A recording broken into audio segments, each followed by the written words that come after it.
스가랴서.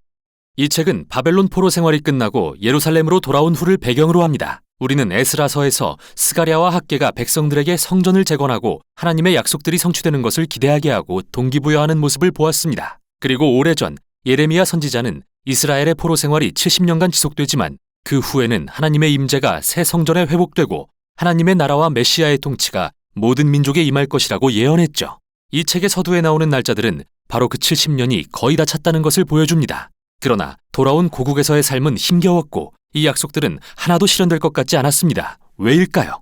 스가랴서는 바로 그 이유에 관해 설명합니다. 이 책은 꽤 명확한 구조로 되어 있습니다. 도입부에서 전체적인 어조를 설정한 뒤 스가랴가 꿈에서 본 많은 환상이 소개되고 7장과 8장에 이르러 결론을 맺습니다. 그리고 다음에 나오는 두 부분 역시 많은 시와 예언으로 이루어져 있습니다. 그럼 이제 이 책의 구성을 자세히 살펴보겠습니다. 첫 부분은 스가랴가 동시대인들에게 던지는 도전의 말씀으로 시작됩니다.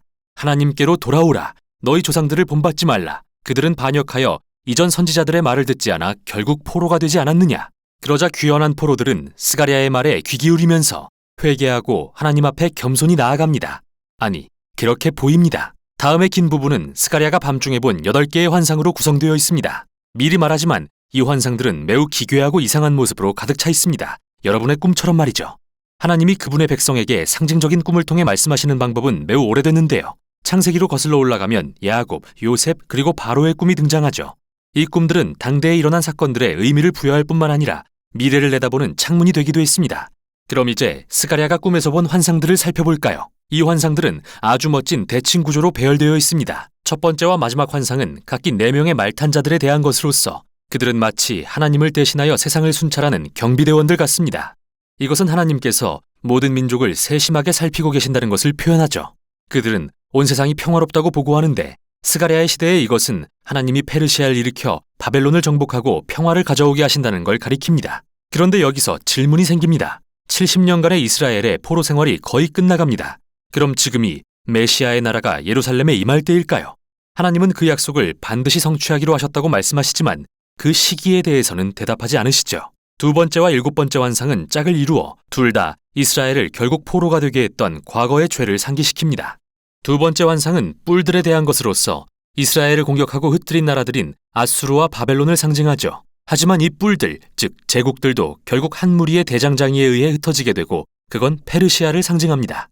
7번째 환상은 광주리 안의 한 여인에 대한 것으로서 이 여인은 이스라엘이 수세기 동안 언약에 불순종했던 것을 상징한다고 전해지는데요. 이내 그녀는 학과 같은 날개로 바람을 일으키는 2명의 여인에 의해 바벨론으로 옮겨집니다.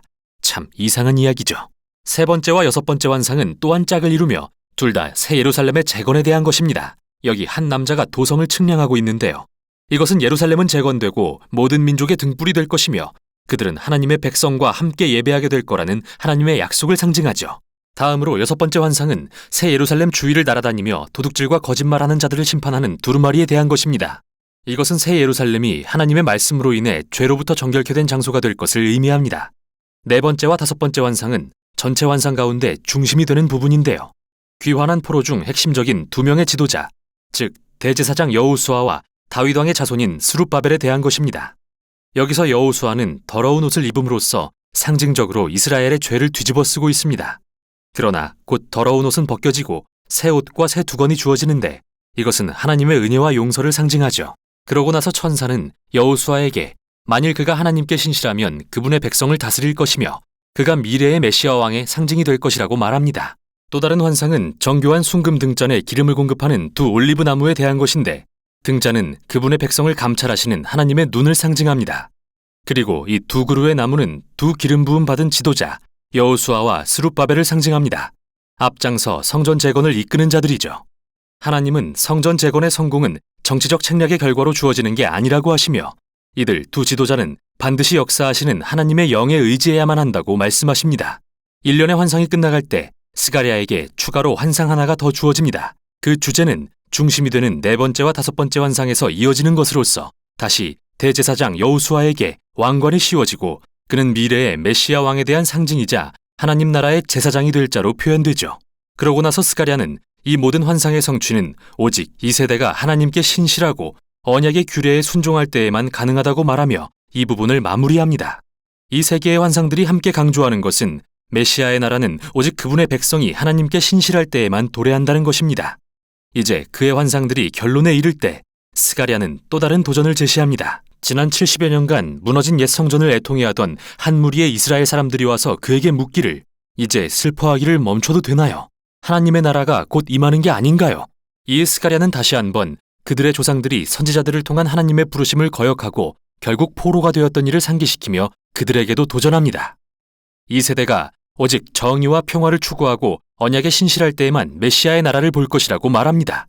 즉 스가랴는 그들의 질문을 뒤바꾸어 너희는 하나님 나라를 상속받고 그분의 나라에 참여할 준비가 된 그런 백성이 될 것이냐 라고 묻습니다. 그리고 이 질문에 대한 백성들의 답은 알 수 없는 채로 이 책은 다음 부분으로 이동하죠. 이 마지막 두 부분은 1장부터 8장까지와는 매우 다릅니다. 각 부분은 마치 만화경을 보듯 미래의 메시아의 나라에 대한 다양한 시와 모습으로 구성되어 있는데요. 먼저 9장부터 11장까지는 장차 오실 겸손하신 메시아 왕에 대해 묘사합니다. 그분은 나귀를 타고 새 예루살렘으로 와서 열방 가운데 하나님의 나라를 세우실 것입니다. 그러다가 갑자기 이 왕은 이스라엘의 양떼를 이끄는 목자로 표현되는데 그분은 먼저 자신의 백성에게 거절당하고 다음에는 역시 목자들로 표현되는 이스라엘 지도자들에게 거절당하십니다. 하나님께서 이스라엘을 이런 부패한 목자들에게 넘기신다는 건데요. 여기서 의문이 생깁니다. 이스라엘은 영원히 그들의 왕을 거절할까요? 마지막인 12장부터 14장은 아니라고 말합니다. 이 부분은 미래의 메시아의 나라에 대한 시와 모습으로 구성된 또 다른 모자이크로서 새 예루살렘을 하나님의 공의가 마침내 모든 민족의 악을 대적하여 물리치시는 장소로 묘사하는데요. 이는 요엘서와 에스겔서에 나타난 주제와도 매우 비슷합니다. 그런데 하나님은 그분의 백성들의 마음속에 있는 불순종 또한 대적하실 것입니다. 하나님은 그들에게 자신의 영을 부으시어 그들이 메시아로 오신 목자를 반역하고 거절했던 사실을 회개하며 슬퍼하게 할 것이라고 하십니다. 마지막 장의 결론은 새 예루살렘이 모든 민족이 모이는 장소가 되는 것인데요. 이 도시는 새로운 에덴 동산이 되고 성전에서 흘러나오는 생명수의 강은 모든 피조물에 치유를 가져다 줍니다. 이 책은 이렇게 끝이 납니다. 그리고 스가랴는 우리에게 1장부터 8장과 9장부터 14장의 관계에 대해 생각할 여지를 남기는데요. 여기서 핵심은 바로 후반부에 나오는 이 미래의 메시아의 나라는 전반부의 요지와 같이 하나님의 백성이 언약에 신실할 때에만 도래하리라는 것이죠. 스가랴서를 읽는 것은 롤러코스터를 타는 것 같습니다. 환상과 시들은 특이한 모습으로 가득 차 있고 생각의 흐름이 비선형적이죠. 이게 바로 중요한 점인데요. 이 책은 역사나 우리의 인생처럼 항상 질서정연한 형식에 맞아떨어지지 않습니다. 하지만 선지자들은 우리에게 자신의 목적을 따라 역사를 이끌고 계시는 하나님의 손길을 잠시나마 보여줍니다.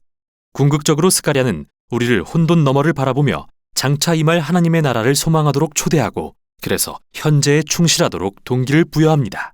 이것이 바로 스가랴서의 내용입니다.